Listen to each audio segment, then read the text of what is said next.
It's Summer with Hammond's Nest, and I want you to join me as I show you my 8 crafty finds at Walmart, a store most of us frequent quite often. Coming in at number 1 are going to be canvas drop cloths. I like this Hyper Tough brand. I've used it.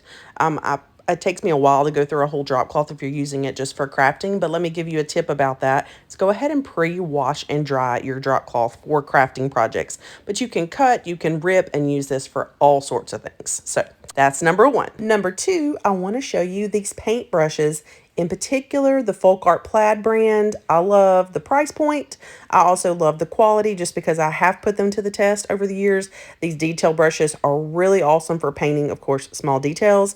But my favorite are these because I do a lot of base coverage and I do a lot of chalk painting. And this brush holds up really well to that. Some I've had for years, but just wash them with warm soapy water and you can take care of them. They'll last for a long time. Number 3 are glue guns. Real quick, I own this one. It was missing, but it's my favorite.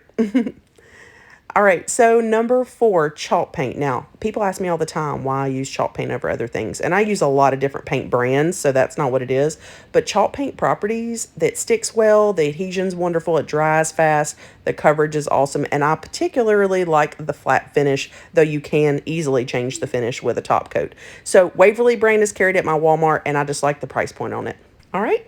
Now, number 5 are buttons, and y'all know I have raved about these buttons many, many times. I show them in my videos, and these wooden buttons are the ones I own. I have hardly put a dent in my jar, but they do carry a variety of colors, as you can see there, along with smaller packages of buttons over in the sewing department.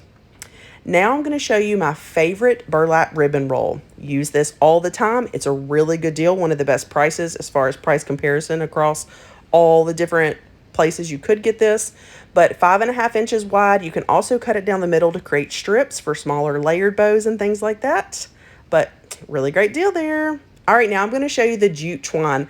I like Walmart's selection on this because they have such different price points and sizes and different plies of the jute twine.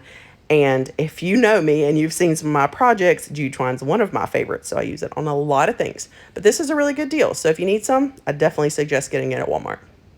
Okay, lastly, number 8 are going to be my fabrics. I love them so much. I needed some Christmas ones while I was there. So while my fabric lady was cutting it up for me, I decided to show you one of my most popular ones that I get questions about because I use it so often is the Osnaburg cotton. It's usually right next to the muslin cotton, but I'm showing you the difference in these because the Osnaburg is a little bit thicker. It's not thick like canvas, but it's much thinner because muslin is almost paper thin. And you can just kind of see the difference there. And I actually needed some of that, so she cut me a couple of yards. But anyway, I hope you enjoyed this little tour of my top crafty finds at Walmart, and I would love to hear what yours are too. I hope you found this helpful. Have a great day.